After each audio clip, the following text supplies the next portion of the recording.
নিঃস্ব এখন তাদের কাছে কি বুঝ দিব টাকা তো তারা আমাকে দিছে।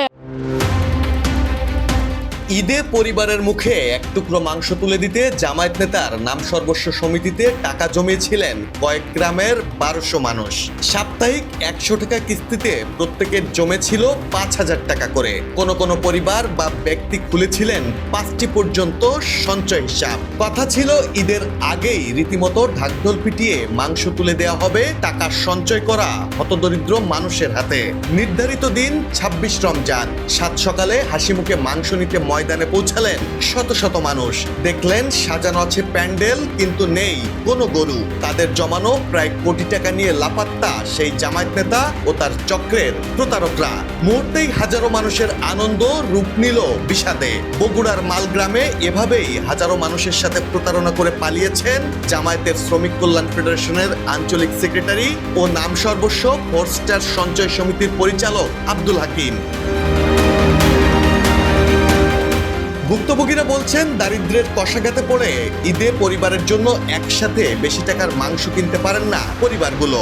জামায়াত নেতা হাকিমের প্রলোভনে পড়ে পা দেন তার মালিকানাধীন নাম সর্বস্ব সমিতির ফাঁদে। প্রতি সপ্তাহে 100 টাকা করে সঞ্চয় করেন 77 লাখ টাকা। তারপরই অঘটন। গরিবের তিল তিল করে জমানো টাকা নিয়ে ঈদের আগেই পালিয়েছেন ওই জামায়াত নেতা ও তার প্রতারক চক্রের সদস্যরা। দরজায় কড়া নাড়ছে ঈদ, অন্যদিকে জামায়াত নেতার এমন প্রতারণা যেন আকাশ ভেঙে পড়েছে ভুক্তভোগী 1200 পরিবারের মাথায়। ঘটনাটি সোশ্যাল মিডিয়ায় ভাইরাল হতেই তোলপাড় শুরু হয়েছে দেশ জুড়ে, যা আরেকবার প্রতারকের কাঠগড়ায় দাঁড় করালো জামায়াত ইসলামীকে।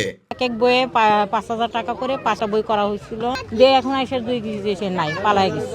জামায়াত নেতার প্রতারণার খবরে উত্তেজনা ছড়িয়ে পড়ে গোটা এলাকায়। পরিস্থিতি সামাল দিতে ঘটনাস্থল পরিদর্শন করে পুলিশ। আশ্বাস দেন, অভিযোগ পেলে ওই জামায়াত নেতার বিরুদ্ধে নেওয়া হবে কঠোর ব্যবস্থা। বগুড়া সদর সার্কেলের অতিরিক্ত পুলিশ সুপার বলেন, তারা আসলে খুব গরিব মানুষ। এই ঈদ উল ফিতর উপলক্ষে তারা একযোগে হয়তো কিছু মাংস নিতেন এবং কিছু মাংস বিক্রি করে তারা ঈদের কেনাকাটা করতেন। এই তারা যেন প্রতারিত না হয় এই বিষয়টা আমরা আসলে দেখি। Desk report, politics BD.